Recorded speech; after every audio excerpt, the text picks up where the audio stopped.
생명의 숨을 불어넣어 주셔서 당연한 하루가 아니라 하나님이 주신 하루임을 깨닫게 하시니 감사합니다.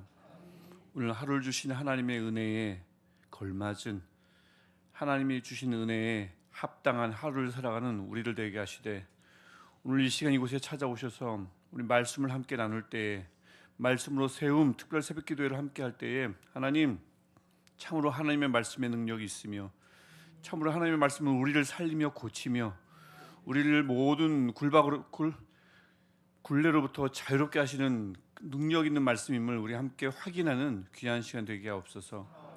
예수님의 이름으로 기도합니다. 아멘. 우리 함께 찬송가 446장 함께 찬송하시겠습니다.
어제 공지드린 대로 요한계시록 1장을 읽겠지만 전체를 보겠지만 일단 우리 함께 합독할 말씀은 요한계시록 1장 10절 말씀입니다.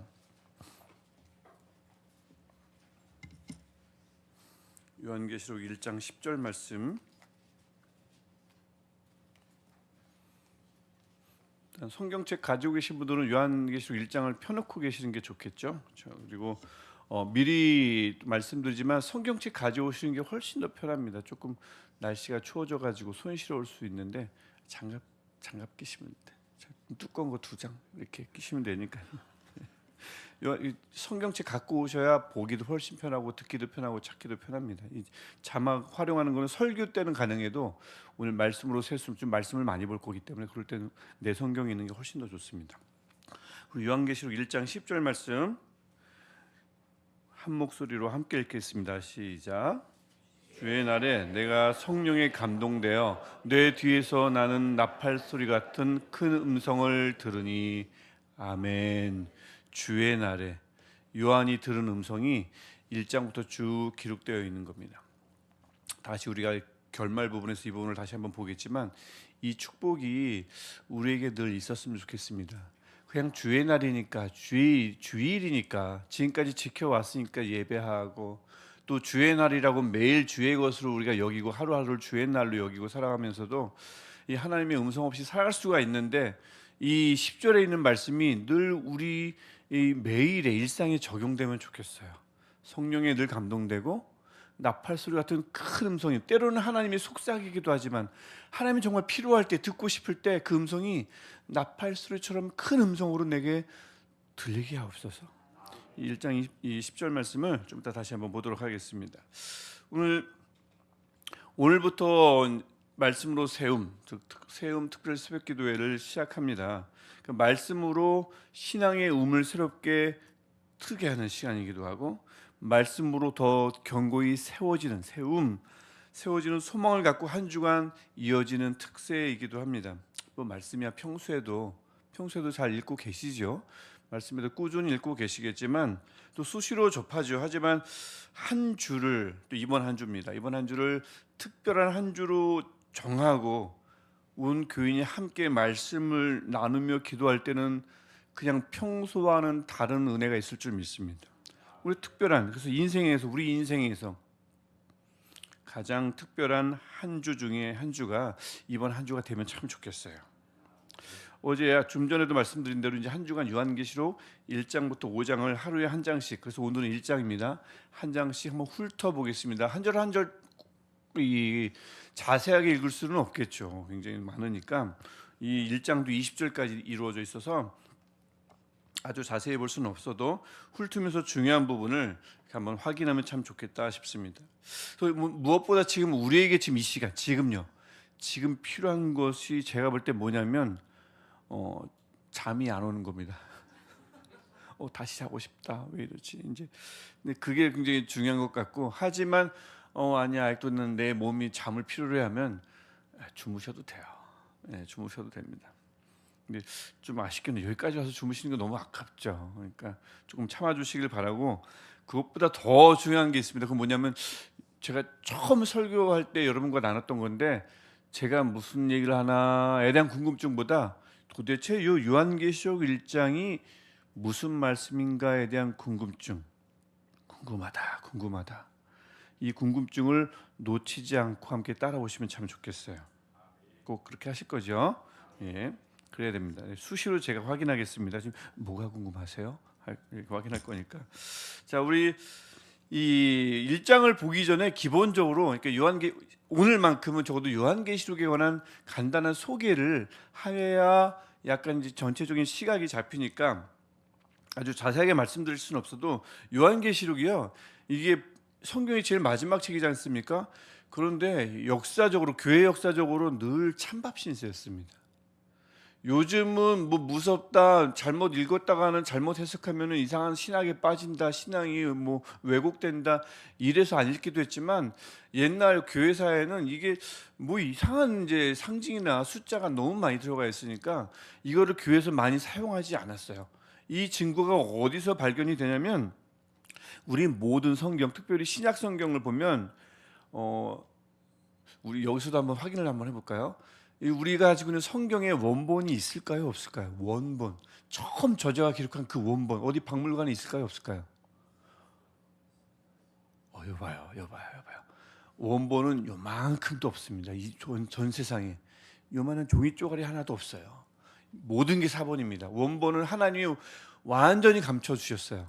그리고는 그럼 이 책은 도대체 뭐냐, 가짜냐? 그게 아니고, 교인들이 최초의 원본을 받은 교인들이 있을 거잖아요. 너무나 귀하거든요, 이 말씀을. 그래서 뭐 했겠어요? 그들만 읽고 그냥 어디다 숨겨놨을까요? 다 읽어야겠죠. 근데 지금은 프린트하면 되지만 그때는 어떻게 돼요? 필사해야죠. 많은 사람들이 달라붙어서 열심히 그 말씀을 필사했습니다. 필사해서 그냥 너도 한번 읽어봐. 예수님이 글쎄 나사로를 살릴 때 한번 읽어봐. 막 교회에 전한 거예요. 어마어마한 사본이 생겼겠죠.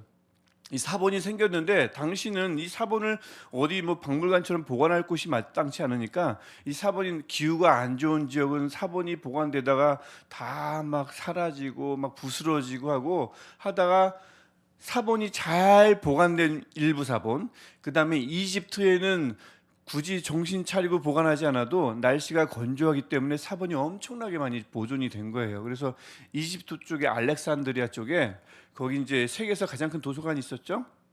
그 일대에 많은 사본이 보관되어 있었습니다. 그래서 나중에 보니까 사본이 적어도 신약 사본만 하더라도 5천 개가 넘는 사본이 있는 거예요. 와, 얼마나 이 말씀을 열심히 적어가지고 막 전했는지 그 고스란히 드러나는 증거죠. 우리가 이 가만히 갖고 있는 이 사본은 그 우리 믿음의 선조들 2000년 전에 그 프린트도 할 수 없고 불 켜고 읽을 수도 없고 그분들이 이거 한번 옆 사람에게 이웃에게 전해 보겠다고 내가 열심히 적으면 내 후손이 살겠지. 내가 열심히 적어서 전파하면 후손의 후손이 살겠지. 그 마음 가지고 사본을 열심히 적었던 흔적들이 지금 현재 남아있는 5천 개가 넘는 사본에 고스란히 담겨 있는 겁니다. 5천 개가 넘어요. 그래서 각 전체를 합치면 5천 개가 넘는 거고 각 층마다도 적어도 수백 개입니다. 마태복음 수백 개, 요한복음 수백 개가 넘어요. 사본이. 그런데 요한계시록은 다 합쳐서 11개입니다. 이상하죠. 이게 바로 그 증거라는 거예요. 아, 좀 찬밥이었구나. 이거는 이 사본을 적는 사람들이 이거 이 사람들 이거 알 수 있을까? 우리는 이 문화권이 있으니까 알 수는 있는데 그 문화권이 없는 저 이웃들이 이 요한계시록을 보고 알 수 있을까? 모를 텐데 하고 안 적었던 거야. 그래서 앞장까지 뭐 유다서까지 적거나 뭐 이렇게 적고는 뒤에 거는 필사를 안 한 겁니다.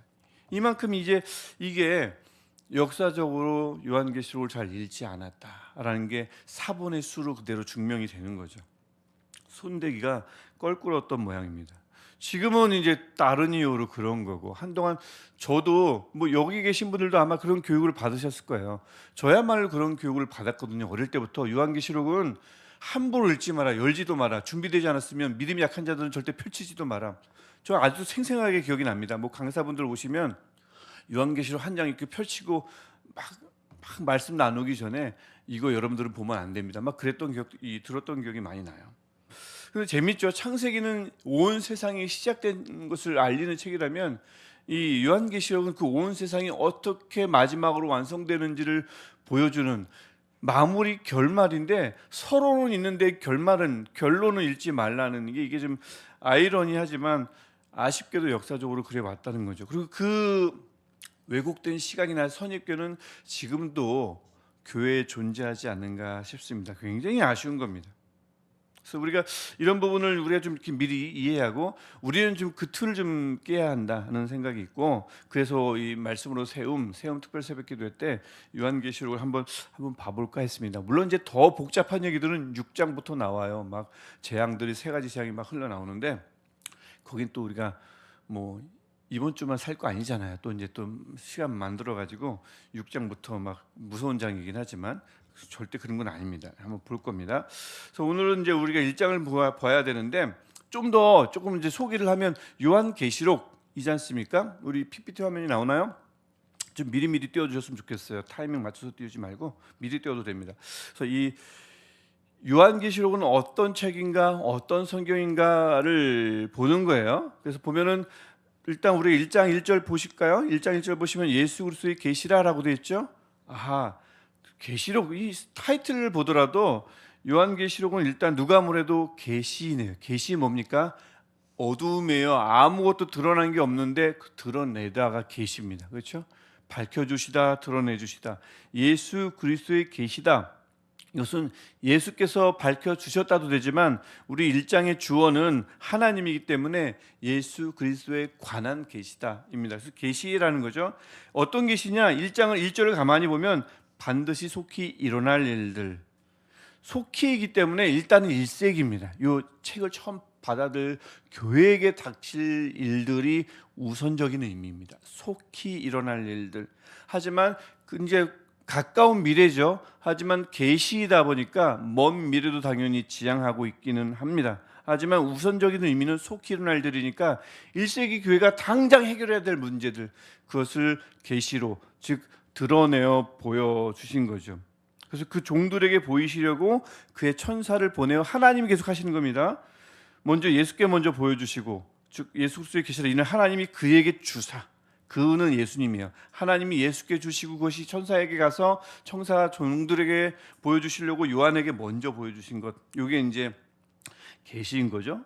그래서 이것을 읽은 교회가 1세기 교회예요. 교회가 현재를 살아가면서 어떻게 잘 살아가야 되는가와 동시에 가까운 미래를 어떻게 준비하는가를 보여주신 겁니다. 그래서 계시록은 계시는 맞아요.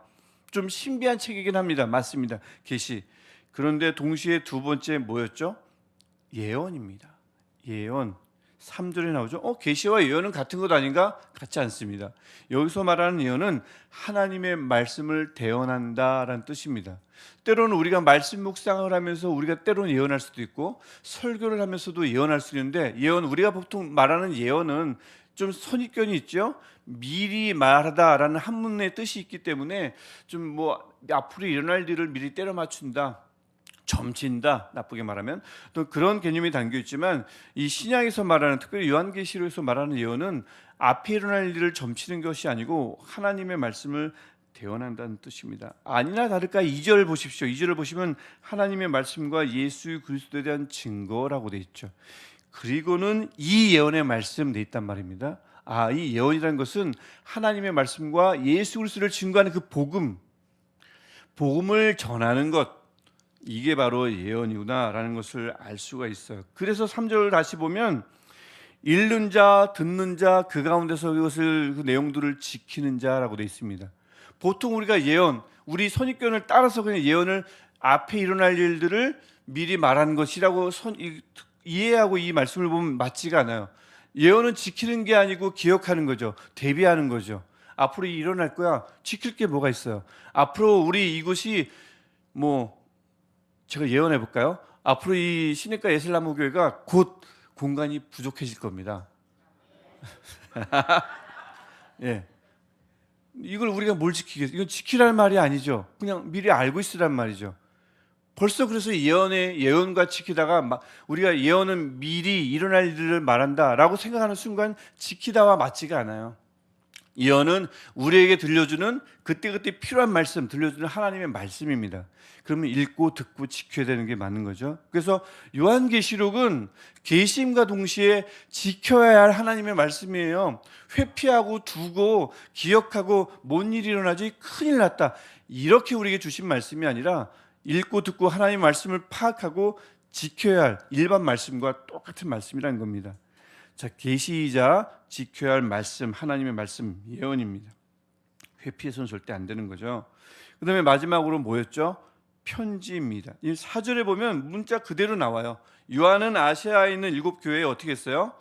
편지하노니. 편지. 전형적인 편지 인사가 그래서 4절에 보면 쭉 나옵니다. 전형적인 편지 인사란 뭐냐면, 우리 사도 바울 서신을 이렇게 보면 알 수 있지만, 서신서 앞에 일반 사람들은 서신의 앞에 뭐라고 보통 쓰냐면, 잘 지내니? 우리랑 똑같아요. 잘 지내고 있었어? 어디 아픈 데 없지?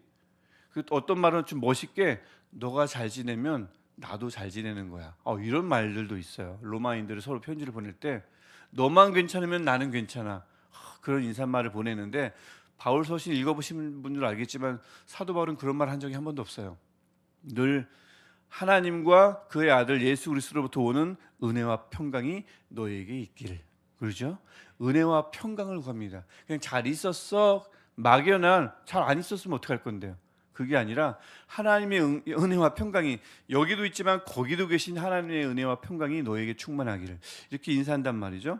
근데 이 계시록도 서신이다 보니까 4절을 보면 그 인사를 해요. 4절과 5절을 보면. 그래서 보면 4절을 얼른 보시면, 장차 오실 우리가 보통 다시 오실 분은 예수님이지만 요한계시록은 그렇진 않습니다. 1장에서 그분은 하나님이라고 계속 증언해요.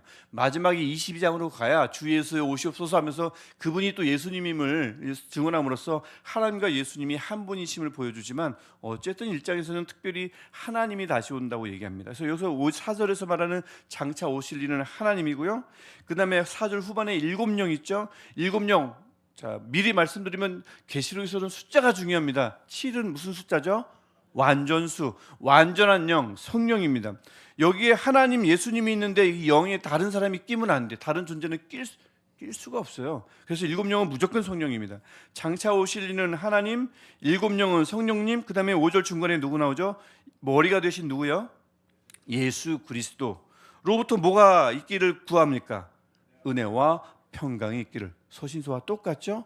다만 바울 서신과 다르게 은혜와 평강을 구하는 건 맞는데 거기에 성령이 추가돼서 삼위일체가 주시는 어느 때보다 풍성한 은혜와 평강이 박해 가운데 있는 너희에게 있기를 바라는 겁니다.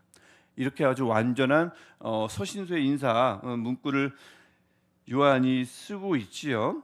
특별히 7교회에 보냈다는 말은 7이라는 숫자는 여전히 완전 숫자이기 때문에 당시 7교회에 보내는 편지임과 동시에 우리에게도 보내는 편지입니다. 동시에 우리에게. 그러면 어떻게 우리는 편지는 기본 속성이 뭡니까? 받았으면 어떻게 해야 돼요? 읽어야 되는 겁니다. 편지는 반드시 읽어야 됩니다. 예언, 하나님 말씀은 반드시 지켜야 됩니다. 계시, 현재를 돌아본과 동시에 앞으로 일어날 일들이 우리에겐 당연히 있습니다. 가장 큰 건 뭐예요? 다시 오실 예수님이시죠. 장차 오실 이 하나님이시죠. 이런 것들은 우리가 당연히 알고 있어야 되죠. 이런 것들, 자, 계시와 예언과 편지. 그래서 이 요한계시록은 아시아 지역의 7교회, 또 현대 우리 교회에게 역사적인 모든 이 생겼다 없어진 모든 교회에게 보내는 계시이자 예언이자 즉 하나님의 말씀이자 편지입니다. 박해로 특별히 고난받고 있는 1세기 교회, 또 지금도 우리는 현재 박해는 받지 않지만 또 다른 의미의 박해인 거죠. 세상과는 다른 방법으로 살아가야 하니까, 세상과는 다른 시각으로 인생을 바라보고 사람을 바라봐야 되니까 이게 어렵잖아요. 세상의 흐름이 쫙 있는데 거슬러 올라간다는 게 얼마나 힘들어요. 수영해 보셨죠? 물살을 거슬러서 수영해 보면 엄청 힘듭니다. 이게 일종의 고난이죠. 그래서 이 시대에 따라 그 고난의 종류가 다른데, 시대에 따라 나름의 고난을 겪고 극심한 고난을 겪고 있는 교회를 위로하고 격려하며 소망을 품으라고 말하는 하나님의 말씀이자 계시이자 편지인 거죠. 이거 절대 놔두면 안 되겠죠. 성경을 펼쳤으면 수시로 보아야 될 말씀이 요한계시록임이 분명합니다. 꼭 읽고 나눠야 할 서신이기도 하기 때문에. 근데 왜 그러면 역사적으로 또 요즘도 이걸 좀 꺼려 했냐면은 아무래도 여기에 상징도 많이 나오고 숫자도 많이 나옵니다. 뭐 상징이라고 해도 만약에 그냥 이렇게 우리가 눈으로 보이는 상징, 이거는 어떤 뜻이냐면 하면 그렇게 거부감이 들진 않아요. 컵을 든 김에 물 한번 마실까요?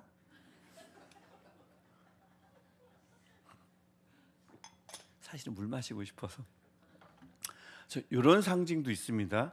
그러니까 우리 눈에 보이는 상징이면 거부감이 들드는데, 우리가 상상하지도 못했던 본 적도 없는 이 세상에 없는 상징들이 많이 나오는 거죠. 양이 있는데 이제 예수님을 이제 나중에 상징적으로 비유할 텐데 눈이 7개예요. 어우, 저 그런 예수님 보고 싶지도 않아요. 그 나중에 의미가 있는 겁니다. 이런 이상하게 이 세상에는 없는 상징들이 자꾸 그려지니까 막 용, 막 뭐 짐승인데 이상해요. 막 황충, 뭐 메뚜기긴 하지만 이상한 황충이에요. 막 이런 것들이 있으니까 일반 상징이 아니라 좀 신학적 용어를 들면 묵시적 상징이라는 게 있습니다. 묵시적 상징, 예언적 여기까지. 상징은 두 가지인데, 예언적 상징은 우리 일상에서 보는 상징인 거고, 묵시적 상징은 한 번도 본 적이 없는 상징을 묵시적 상징이라고 합니다. 처음 그것도 계시로 받은 상징인 거죠. 그래서 이제 묵시적 상징이라고 하는데, 감춰져 있다가 하나님이 완전히 까발린 드러내 주신 상징, 묵시적 상징. 묵시가 그런 완전히 드러냄이니까, 그런 뜻이니까. 그래서 그런 것들이 있으니까 지금 거부감이 들었는데, 왜 이렇게 숫자와 상징을, 의미가 숨겨 있는 상징을 쓰느냐, 계시라면서. 그게 왜 그러냐면 이 계시록이 언제 쓰였냐와 상관이 있습니다. 언제 쓰였냐면 때로는 60년대 네로 황제 때, 때로는 80년대 도미티안 황제 때입니다. 로마 황제죠, 둘 다. 언제냐? 60년대 아니면 80년대 왔다 갔다 합니다. 아마도 80년대일 것이다. 다른 책들이 다 쓰이고 나서 저것도 좀 마지막에 1세기 후반에 쓰여지지 않았을까라고 생각하는데, 어떤 시대든 지금 학자들은 갈려 있어요. 근데 왜 60년대냐 80년대냐 황제가 많은데 하필이면 로마 네로냐 아니면 도미티안이냐 말하냐면 두 시대의 공통점이 있거든요. 박해가 유달리 극심했던 시대가 60년대와 80년대입니다. 그래서 둘 중에 하나일 것이다인데 아마도 보통은 이제 80년대로 보긴 합니다. 80년대를 보긴 하는데 이 여태 중요한 것은 뭐냐면 박해가 심하던 당시 기록된 것이 맞고, 그리고 박해가 심하던 시대에 사람들이 글을 쓰기 시작했는데 이 찾아보니까 그때 박해가 심할 때 나중에 추후에 명명한 거죠. 박해 문학이라는 것이 생겼습니다.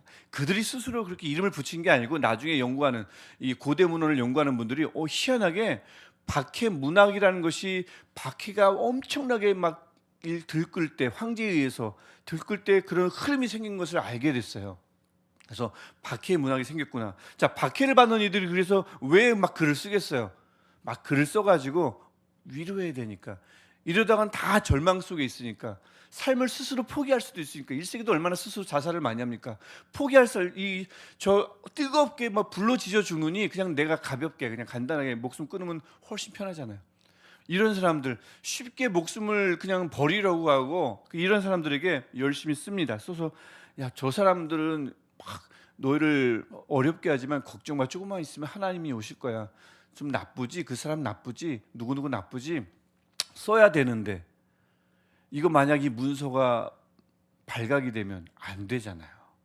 그러니까 그 안에 그들만 알고 있는 숫자와 암호나 상징을 박해문학에 계속 적은 거예요. 그래서 그 중에 하나가 666인 겁니다. 666. 그거 나중에 언제 한번 보실지 모르겠지만 그걸 풀이를 하면 네로예요. 네로를 가리킵니다. 그러니까 이런 식이에요. 이걸 게마트리아라고 하는데 숫자에는 다 이게 헬라어에는 뭐 히브리어도 마찬가지지만 고대 언어에는 각 이 알파벳마다 숫자가 있습니다. 1, 2, 3, 4, 5, 6. 우리는 기역 니은에 1, 2가 없죠. 기역 니은은 그냥 기역 니은이지 가는 1이고 나는 2고 이가 없잖아요. 근데 헬라어에 있거든요. 그래서 네로를 헬라어로 쓰고 숫자를 딱 적은 다음에 더하면 666이 나오거든요. 이걸 게마트리아라고 합니다. 이거는 이제 아는 사람들만 아는 거예요. 그래서 이 용법을 가지고 누군가를 가리키기도 하죠. 그러니까 이렇게 숫자나 상징을 가리켜서 막 쓰다 보니까 박해문학이 막 그런 숫자로 그런 형식으로 발달이 됐고, 계시록이라는 요한계시록이라는 이 책은 1세기에 이 책만 있었던 게 아닙니다. 많은 책이 무슨 묵시록, 계시록이라고 해서 많이 나왔는데 그 책들이 한결같이 그 박해문학의 형식을 따르고 있어요. 즉 숫자를 많이 사용하고 상징을 많이 사용했습니다. 아니나 다를까 요한계시록도 하나님께서 보여주신 거지만 그 당시 한참 많은 사람들이 쓰고 읽었던 박해문학의 형식을 하나님이 따르게 하셨어요. 하나님이 그 당시에 문학 형식을 따르게 하십니까? 따르게 하지 않으십니까? 따르게 하시죠. 역사서가 그렇고요, 행전이 그렇고요, 편지가 그렇고. 나중에 제가 자꾸 나중에 하는데 너무 기약 없는 약속 안 해야겠어요. 나중에 안 할 수도 있어요. 바울 서신도 그 당시 사람들이 쓰던 서신 형식 그대로 따른 거예요. 웬만하면 형식은 비슷합니다. 인사말이 약간 좀 다르다고 했지만 하나님은 그 당시에 있는 문화들을 잘 사용하셔요. 그래서 하나님의 말씀을 담으려 노력하십니다. 힘쓰십니다. 요한계시록도 마찬가지인 거죠. 그 당시 유행했던 박해문학을 그대로 살려서 요한계시록을 적게 하다 보니까 숫자도 많고 상징도 많았던 겁니다. 그러니까 이게 언제 쓰였느냐와 요한계시록에 왜 이런 것들이 많은가와 이렇게 관련이 있는 거죠. 자, 그래서 벌써 6시가 됐지만, 그래서 우리가 이제 본문으로 한번 들어가 보면 본문은 좀 빠르게 진행될 수가 있습니다. 이런 거예요. 그래서 이 이해를 가지고 이제 본문을 보면 1장 1절부터 3절은 계시록을 쓰게 된 경위인데 우리가 지금 보았습니다. 어떤 장르냐, 어떻게 쓰였냐 우리 한번 보았으니까 패스하고요.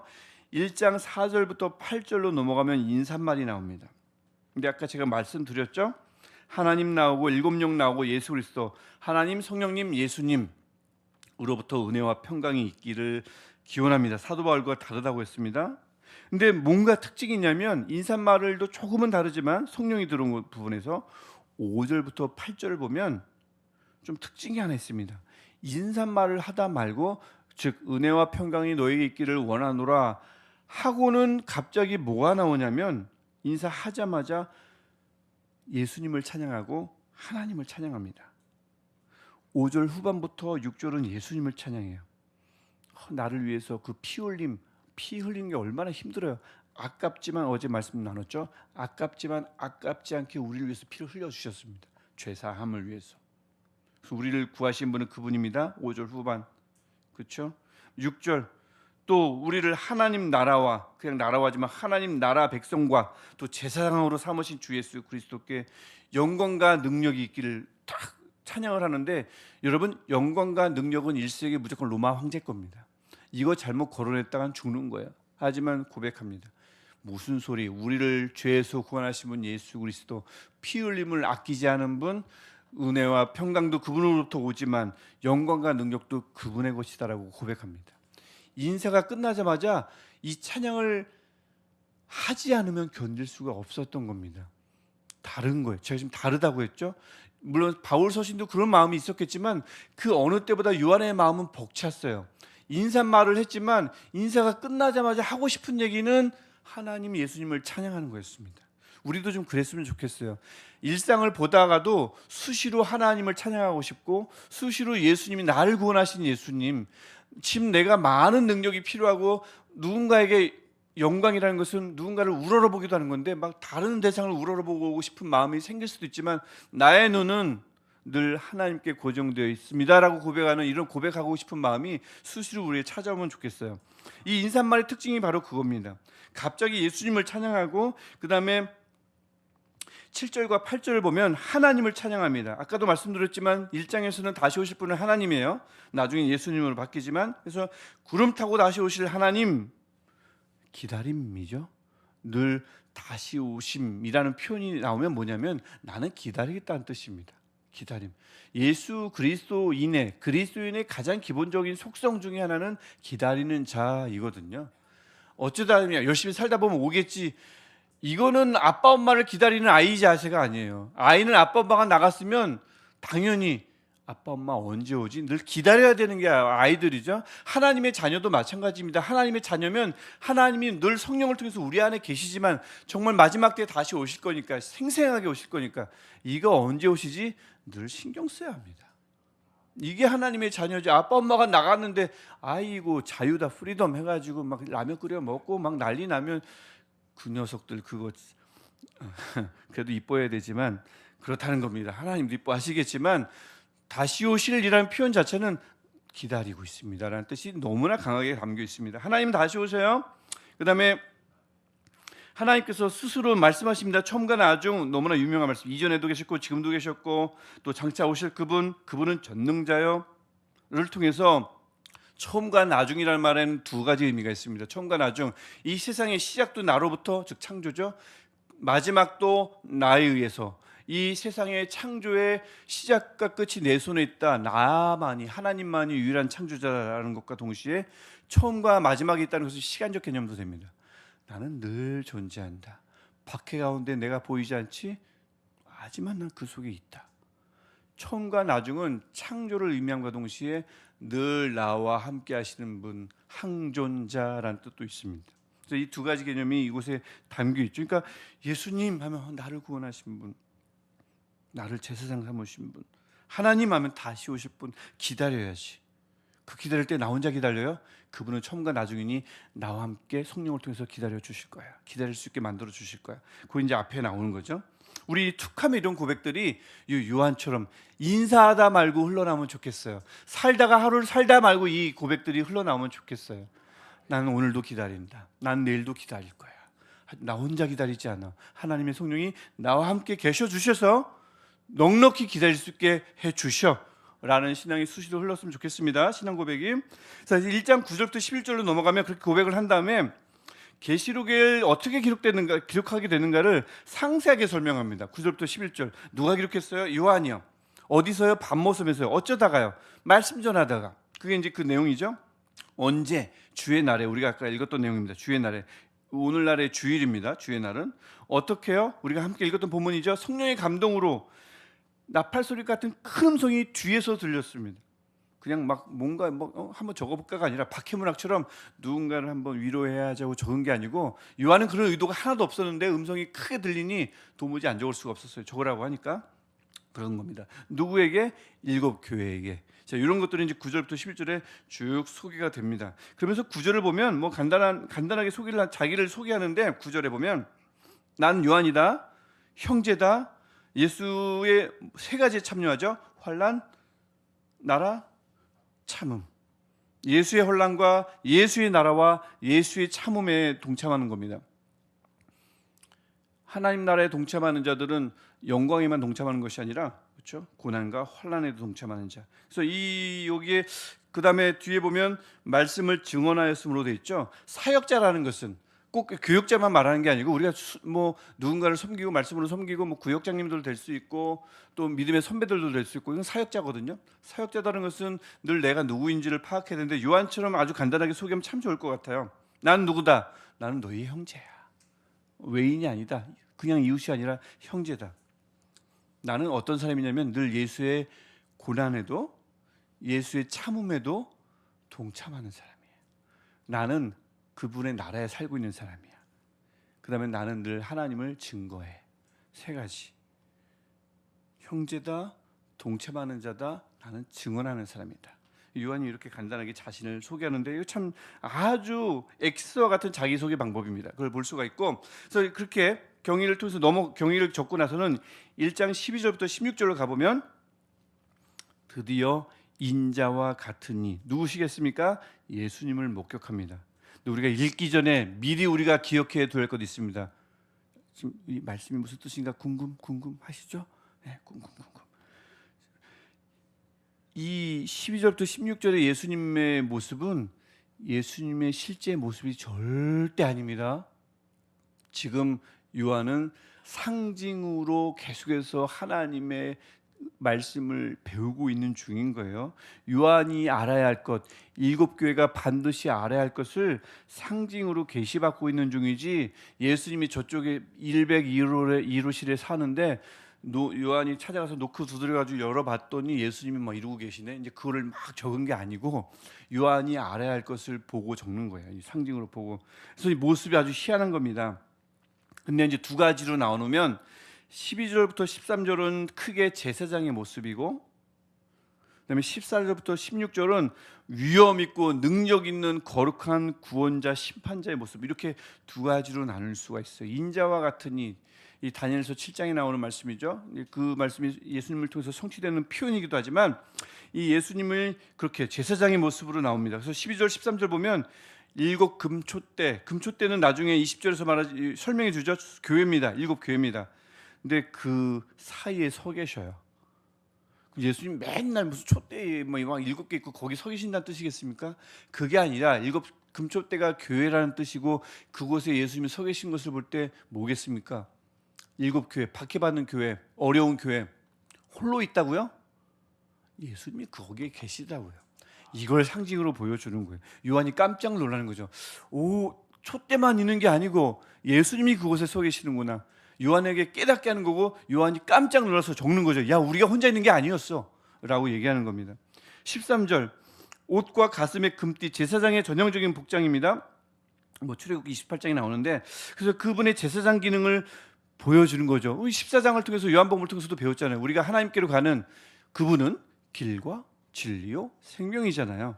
예수님의 제사장적인 모습, 예수를 통해서만 우리가 하나님께 갈 수 있어라는 것을 보여줍니다. 그래서 예수님의 모습을, 제사장의 모습을 통해서 보여주면서 그분은 우리와 늘 함께 하셔, 우리는 그분을 통해서만 하나님을 만날 수 있어. 이 부분을 이야기하고, 그 다음에 14절부터 16절은 이것도 진짜 모습이 아니에요. 막 이제 그분의 인상착의 모습을 그립니다. 14절 보면 일단 머리털이 어때요? 하얘요. 어우, 염색 안 하셨어요? 그래서 이것은 정말 예수님 머리털이 하얗겠어요? 아니에요. 그분이 어떤 분인가? 시라는 것은 신성입니다. 정결입니다. 거룩입니다. 그분은 거룩하신 분이라는 뜻입니다. 그래서 그리고 14절 가면 눈은 어때요? 불꽃 같아요. 눈 마주치면 큰일 나겠죠. 불꽃 같은 눈 뭐겠습니까? 우리가 기도할 때 많이 쓰는 표현이죠. 불꽃 같은 눈으로 우리를 지켜보신다, 많이 쓰잖아요. 맞아요. 우리를 감찰하시고 심판하시려면 감찰해야 되거든요. 적어야 되거든요. 무엇을 잘했는지 잘못했는지. 불꽃 같은 눈으로 요만큼의 어두움도 없이 다 밝히 보시는 분이라는 것을 불꽃 같은 눈으로 표현을 하고, 15절에는 발이 있는데 풀무불에 달궈낸 노쇠 같은 발, 막 달궈내고 시뻘거겠죠. 막 발이 그래요. 그분의 발이 정말 빨가느냐, 괜히 그 발 앞에 엎드려서 했다가는 손 다 디느냐, 그게 아니죠. 그런 말이 아니라 이 풀무불에 담근 발은 이제 학자들마다 의견이 분분하지만 거의 합의 이른 결론 중에 하나는 정결함입니다. 풀무불에 달궈냈기 때문에 발이 깨끗해요. 발은 원래 더럽죠. 하지만 예수님의 발은 깨끗하다. 머리도 희고 털도 희지만 발도 정결함을 15절에 그 노쇠 같은 발을 통해서 보여줍니다. 근데 음성은요, 15절에 보니까 어떤 음성이래요? 15절에 많은 물소리와 같대요. 많은 물소리라. 이게 에스겔서 1장에 보면 스랍의 날개 소리도 많은 물소리인데, 이 많은 물소리는 굉장히 신성에 가까운, 그러니까 일반 목소리가 아닌 신성을 지닌 목소리, 우리 인간의 목소리가 아닌 하늘의 목소리라는 것을 보여주고 있고요. 재미있는 것은 이게 나중에 14장으로 넘어가면 무수한 성도들을 의미하는 14만 4천 명, 신천지가 잘못 이해하고 14만 4천 명 그냥 실제 숫자로 이해했는데 그들 벌써 그거 넘었다면서요. 그래서 뭐 다른 거짓말 한다면서요. 14만 4천 명은 완전수입니다. 그래서 완전수의 가장 큰 수인데, 무수한 완전한 성도들이 찬양을 하는데 그들의 음성이 글쎄 많은 물소리와 같습니다. 이거 예수님 거였는데 뭐겠습니까? 나중에 우리가 그를 영접할 때 우리가 내는 목소리가 예수님과 같이 거룩한 목소리로 바뀐다는 거예요. 그게 이제 나중에 14장을 통해서 드러납니다. 그래서 물소리와 같은 음성, 이 많은 물소리와 같은 음성을 통해서 예수님의 신적 속성을 보여주죠. 그리고는 16절 중요합니다. 16절을 보면 오른손에 뭐가 있습니까? 7뼈이 있어요. 20절 보면 7뼈이 뭐라고 그래요? 7뼈이 7뼈는 7교회의 사자요. 20절에 그렇게 나오지 않습니까? 그래서 7뼈를 예수께서 오른손에 쥐고 있다고 얘기합니다. 이거 왜 이렇게 얘기하셨을까요? 여기서 사자, 즉 7뼈는 7교회의 사자라고 했으니까 사자는 천사를 가리킬 수도 있고, 왜냐면 말 그대로는 안겔로스는 안겔로스, 엔젤, 헬라어는 안겔로스인데 영어로는 엔젤이거든요. 천사를 가리키기도 하지만 교회의 리더도 가리킬 수 있습니다. 자, 교회의 리더든 천사든 교회를 관장하는, 주관한다고 사람들이 생각하는 사람이 존재인데 그게 누구의 손에 있다고요? 예수님의 오른손에, 강력한 오른손에 있다고요. 교회의 진정한 주인, 참 주인은 어떤 리더도 아니고 아무리 위대해 보이는 천사라도 교회의 주인이 될 수 없습니다. 그래서 교회가 막 천사 너무 강조하고, 뭐 천사가 말씀하셔, 천사가 인도하고, 옛날 이단들이 꼭 이렇게 천사를 많이 강조했는데 천사라는 존재를 부정할 수 없지만 교회의 진정한 주인은 천사도 아니고, 아무리 유능하고 능력해 보여도 병을 고치고 뭐 사람들을 크게 봉시켜도 리더도 아닙니다. 교회의 진정한, 예수님이 꽉 쥐고 있는 한 교회의 진정한 주인은 예수님이십니다.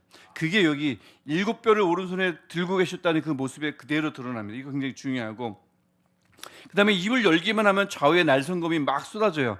이 히브리서 4장 때문에, 하나님의 말씀이 좌우의 날성검이라는 이 말씀 때문에 예수께서 그냥 뭐 늘 말씀을 전하신다 라고 이렇게 좀 해석할 수도 있지만, 여기서 중요한 것은 날 섰다는 거고요. 여기서는 지금 어떤 복음을 전한다는 뜻보다 예수님의 위엄을 가리키기 때문에 이 심판자적인 어떤 아주 매서운 종말론적 심판을 하시는 심판자의 모습으로 보는 게 더 맞습니다. 그래서 좌우의 날성검이 입에서 막 나오는 것, 실제 나오는 게 아니에요. 실제 나오면 안 되죠.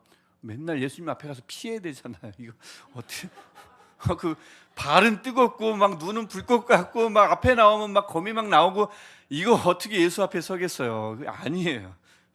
이렇게 피하면 되잖아요. 이렇게 피해도 다 맞아요. 안 돼. 그래서 이 좌우의 날성검은 예수님은 정말 하나도 빠트림없이 매섭게 심판하시는 분이니까 신경 쓰라는 겁니다. 염두에 두라는 겁니다. 즉 나의 하루를 함부로 살지 말라는 거죠. 이게 이 말씀을 통해서 우리에게 보여줍니다. 그러면서 해처럼 강렬히 비치는 얼굴이 보입니다. 해가 힘있게 비치는 것 같더라. 얼굴이 환해요. 이 환한 얼굴은 1세기 문헌에서 그대로 가져왔다고 봐도 괜찮은데, 환한 얼굴이라는 표현을 1세기에 언제 많이 쓰냐면 개선장군, 승리하고 포로들, 노획물들 막 끌고 나올 때 끌고 막 이제 도시에 들어가는 거죠. 그때 그 얼굴을 주로 뭐라고 표현하냐면 얼굴이 해같이 빛나더라. 승리자의 모습이죠. 예수께서는 승리자다, 그 뜻이 이곳에 잘 담겨 있습니다. 이게 왜 여기 미리 필요하냐면 예수님의 마지막 모습이죠. 그분은 승리자다. 왜 필요하냐면 2장부터 시작되는 일곱 교회의 말씀에 늘 그들에게 외치는 게 있습니다. 이기는 자는, 이기는 자는, 이기는 자는.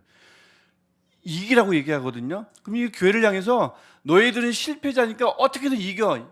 이기지 않으면 내가 다 심판할 거야. 이 뜻이 아니라 내가 이겨놨는데 왜 그것을 잃어버리느냐. 그것을 이루라. 그것을 지키라, 누리라. 이런 말씀을 하기 위해서 예수님이 승리자이심을 마지막 그 모습을 통해서 보여주는 겁니다. 여기 이 모습을 보면 오늘은 우리가 말씀을 좀 많이 읽는 시간이기 때문에 제가 한 25분까지 하려고 하거든요. 말씀으로 세수인데 똑같이 하면 안 되잖아요. 그리고 다음 주부터는 얘기가 나온 김에 다음 주부터는 새벽 기도에 제 계획은 설교는 15분입니다. 설교는 무조건 15분을 절대 넘지 않을 겁니다. 그리고 그 다음에 기도에 집중하는 새벽 기도가 될 거고요. 새삼 새벽 기도라고 저희가 이름을 줬는데, 그래서 이거는 말씀으로 세숨, 말씀에 집중하는 특별 새벽 기도이므로 제가 좀 길게 할 거예요. 형식도 좀 다르지만, 그래서 이 묘사한 것을 보면 예수님의 코 나왔나요? 코? 코도 좀 적어주시죠. 어깨, 왼손. 시간이 안 되시는 분들은 미리 가셔도 돼요. 왼손, 허리, 배, 이마, 턱. 배는 어떻게 생겼을까? 이런 것도 좀 적어주시면 좋은데 그건 묘사되지 않았습니다. 그러니까 이 상세한 묘사가 목적이 아니라 예수님이 어떤 분이신지를 그림으로 그려주는 게 목적이었기 때문에 그냥 주요 부위만 그분의 신적 존재를 알려주기 위한 목적이었기 때문에 그래요. 그래서 우리가 알고 있는, 아니면 실제 우리가 보는 예수님의 모습과는 많이 다르고, 그 부활하신 예수님의 모습을 제자들이 보았죠. 그 모습이 실제 부활하신 모습이며 우리가 볼 모습이 분명합니다. 여기 있는 모습은 다 상징적인 모습이에요. 자, 그리고 나면 이제 마지막 문단 1장 17절부터 20절을 보면 이것을 요한이 보고는 위험에 눌려가지고 엎드려서 두려움에 덜덜덜 떱니다. 그를 향해서 예수께서 말씀하시는 장면이 17절 마지막 문단인 17절부터 20절에 걸쳐서 나옵니다. 요한은 제가 방금 전에도 말씀드렸지만 부활하신 예수를 본 사람이니까 보지 못한 사람입니까? 본 사람이에요. 부활하신 예수를 봤는데도 지금 예수님이 그새 많이 달라진 거죠. 사실 달라진 게 아니고 상징을 보여줬기 때문에, 상징으로 봤기 때문에 달라진 건데, 어쨌든 이 요한은 그가 보았던 부활하신 예수님의 모습이 아니다 보니까, 너무 그 신적 권능이 너무 어마어마하다 보니까 거기에 눌릴 수밖에 없었죠. 환상으로 봤는데도 불구하고 사람은 하나님을 직접 볼 수가 없잖아요. 모세가 옷자락 보고 죽을 것만 같았잖아요. 이사야도 마찬가지잖아요. 화로다 막 난리가 내 입술 막 난리가 나잖아요. 죽을 것만 같아서. 정면으로 본 것도 아닌데. 근데 이것을 요한이 환상으로 봤는데도 불구하고 거기에 눌렸어요. 그 위험에. 존재의 차이가 워낙 크다 보니까 눌렸습니다. 그래서 그래서 두려움에 떠는 요한에게 예수님이 오른손을 얹고 말씀하시죠. 두려워 말라. 이게 이제 요한계시록이 교회에게 말하고자 하는 핵심 메시지 중에 하나예요. 똑같거든요. 다 위험에 두려워 떨고 있거든요, 교회에게. 그래서 예수께서 요한에게 함과 동시에 일곱 교회에게, 또 현대 우리에게 먼저 말씀하는 거예요. 요한은 얼른 떠올랐을 거예요. 부활하신 예수님을 만나기 전 그가 어디 있었습니까? 문 꼭꼭 걸어 잠그고 제자들과 있었죠. 근데 벽을 통과하신 예수님이 그들에게 가장 먼저 하신 말씀이 평강이 너에게 있을지어다. 그들의 두려움을 얼른 가장 먼저 만져주시고 그 다음에 말씀하셨거든요. 이런 것처럼 요한 모양은 다른데 말씀하시는 건 똑같네, 여전하시네. 바로 알았겠죠.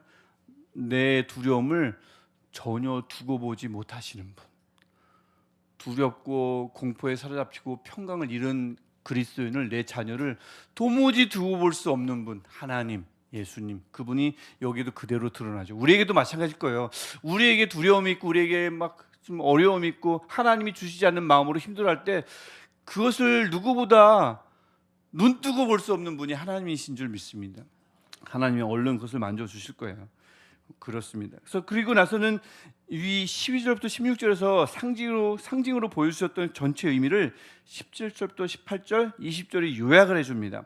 그게 17절 보면 앞에서도 얘기 나왔던 것은 처음이요 나중이요, 그죠? 18절 보면 죽었다가 산자라 부활하신 분, 18절 세세토록 살아계신 분, 늘 존재하시는 분, 처음과 나중도 창조자임과 동시에 늘 존재하시는 분의 뜻을 가졌다고 했는데, 세세토록 살아계신다 해서 다시 한번 강조를 하고, 18절도 보면 사망과 음부의 열쇠를 소유하고 있다. 사망은 지금도 마찬가지지만 많은 사람들을 공포에 빠뜨리는 겁니다.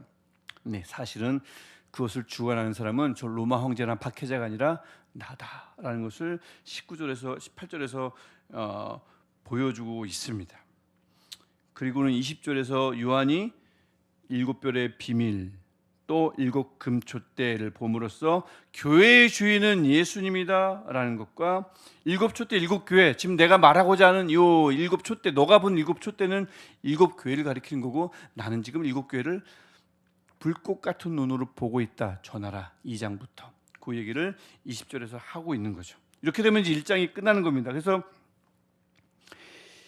이 마지막 문단에서 마치 하나님에 대한 상징, 하나님과 굉장히 비슷한 모습을 예수님에게 그대로 적용시킴으로써 뭐 하나를 얘기하냐면, 예수 믿으면 절대 손해보지 않는다. 이게 왜 필요하냐면요, 1세기에 유대인들은 많았거든요. 유대인이 되었다가 예수님을 믿게 된 사람들이 되게 많았잖아요. 근데 하나님의 신성은 그래서 잘 알아요. 근데 예수를 믿다 보니까 삶이 좀 꼬이거든요. 가족이 죽거나 그래도 박해를 받으니까, 하나님을 믿으면 여러분 절대 박해받지 않았어요. 그러니까 유대교는 박해받는 종교가 아닙니다. 기독교가 박해를 받았지 유대교는 박해를 받은 역사가 없어요. 인정받았어요, 그들은. 그래서 그러면 이제 예수님을 믿다가 박해를 받으면 어떤 마음이 들까요? 유대인 그리스도인들이 돌아갈까? 들어요, 안 들어요? 들겠죠. 잘못 믿었나 보다. 하나님만 믿어도 되는데 괜히 예수까지 믿다가 이렇게 돼버렸네. 예수가 그냥 어쩌다 2000년 전에 태어난 그런 하나님의 아들이라고 하더니 메시아라고 하더니 아닌가 보다. 돌아갈 마음이 있었겠죠. 그들 향해서 무슨 소리 하면서 예수님도 처음과 나중, 예수님 불꽃 같은 눈, 흰 머리털, 이렇게 말씀해요. 예수님은 세세토록 살아 계셔요. 예수님은 사망과 음부의 열쇠를 쥐고 계셔요. 예수님은 7별도 쥐고 계셔요. 이렇게 말함으로써 실수한 것 아니다, 잘못한 것 아니다, 후회하지 말라, 절대 손해보지 않을 것이다, 그분이 하나님이시다 라고 얘기하는 게 1장 후반인 거예요. 이게 왜 여기 예수님에 관한 묘사를 왜 앞에서 했는데 또 하나 왜 하나님과 예수님이 같다고 이렇게 말하고 있는가? 1세기 유대인들에게는 너무나 필요한 말씀이었어요. 돌아갈까 하는 유대인들에게, 유대인 그리스도인들에게 돌아가지 말라고 하는 겁니다. 잘 선택했다는 거죠. 자, 이렇게 되면 이제 요한계시록 1장의 메시지는 누구에게 전하는 말씀입니까? 7 교회에게 전하기도 하지만 그 교회에 여러 종류의 사람들이 있었겠죠. 한 교회에 있다고 다 같은 성향을 지는 게 아니니까. 예수님이 죽었다가 부활했다고는 하는데 직접 본 적은 없잖아요. 뭐 몇십 년 전이겠죠. 길어봐야 60년 전, 5, 60년 전에 예수님이 왔다 갔다고 하는데 도무지 믿지 못할 사람들에게 예수님은 부활했다라는 것을 보여주고, 부활의 얘기가 죽었다가 부활한 모습이 계속 나오니까 또 하나님을 알겠는데 예수님은 도무지나 믿을 수가 없다. 무슨 소린가? 그분이 바로 예수님인데라고 유대인 그리스도인들에게 말씀하기도 하고요. 온갖 힘과 영광을 누리던 로마 황제, 세상의 통치자, 권력자, 권위자가 너무나 무섭거나 아니면 그가 너무나 부러운 사람들에게 하나도 무서울 것도 없고 하나도 두려울 것이 없다. 정말 무섭고 정말 영광을 돌려야 할 분은 예수님이다, 하나님이라는 것을 보여주고, 또 툭하면 눈에 보이는 상황으로 인해서 쉽게 좌절하고 두려움에 빠지는 이들에게 두려워하지 말라라고 말씀하기도 하고요. 또 하나님이 함께 하심이 종종, 또 툭하면 잘 느껴지지 않는 이들에게 알파와 오메가, 처음과 나중이다, 하나님은 한 번도 중간에 부재 중인 적이 없었다 라고 말씀하는 거죠.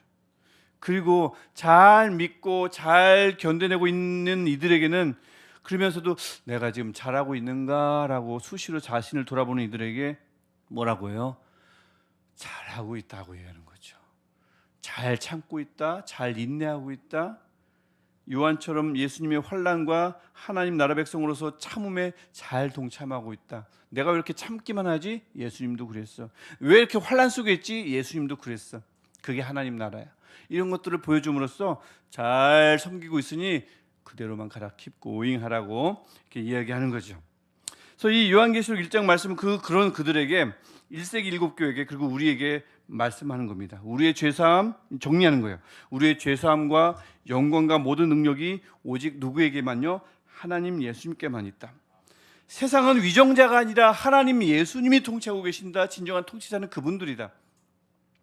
또한 교회도 마찬가지입니다. 교회의 진정한 주관자, 통치자는 또 그 교회의 모든 미래는 예수님의 오른손에 있다. 어느 누구의 손도 아닙니다, 여러분. 예수님께만 있습니다. 저도 아닙니다. 어느 누구도 아닙니다. 그리고 그분은 늘 우리와 함께 하십니다. 처음부터 나중까지 그럴 거예요. 온 세상에 처음부터 나중까지 존재하신 분이 내 인생에 처음부터 나중까지 함께 하시지 않겠습니까? 그것을 우리에게 보여주고 있죠. 그리고 기억해야 합니다. 그분은 꼭 다시 오십니다. 심판자로 오시고 우리를 위해서는 구원자로 오실 겁니다. 기다려야 합니다. 하나님의 자녀라면 우리 아빠를 기다려야 합니다. 그 기다리면서 물론 때로는 힘들고 때로는 답답하고 때로는 두렵고 때로는 아프더라도 요한처럼 일상 속에서 수시로 찬양하고 그분의 위엄을, 그분의 영광을 노래하면서 인내하면서 살자라는 게 요한계시록 1장의 말씀인 겁니다. 그러면서 우리 제발 하나님 예수님을 제대로 알자라는 겁니다. 이게 요한계시록의 메시지를 할 수 있겠어요. 그러면서 우리 자 이제 끝났습니다. 우리 1장 10절을 다시 한 번만 우리가 보면 좋겠어요. 1장 10절.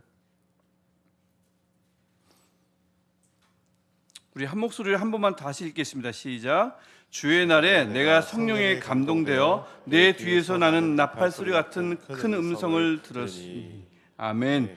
우리가 예배할 때마다 모일 때마다 그분의 음성을 이렇게 나팔 소리처럼, 오늘 요한계시록 1장의 말씀이 내게 나팔 소리처럼 들렸으면 좋겠고요.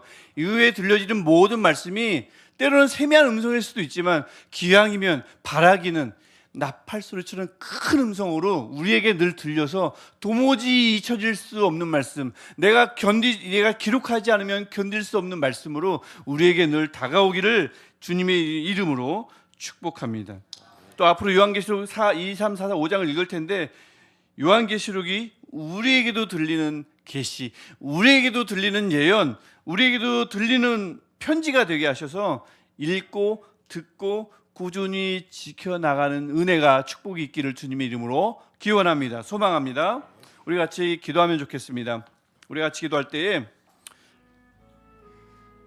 요한계시록 1장 메시지는 굉장히 많죠.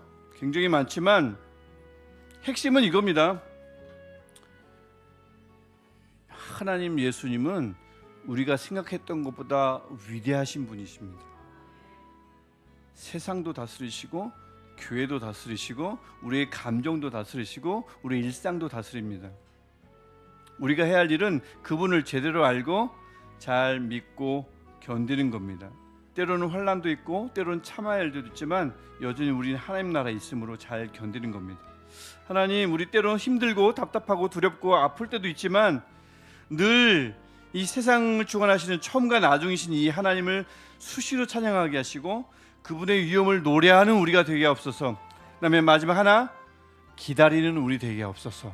다시 오실, 장차 오실 이 하나님을 언젠가 오시겠지 뭐가 아니라 간절한 마음으로 기다리는 하나님을 정말 사랑하는 아들, 딸 되게 하옵소서. 우리 이 마음 가지고 우리 말씀을 기억하면서 생각이 안 나면 말씀을 뒤적거리면서 기도하셔도 돼요.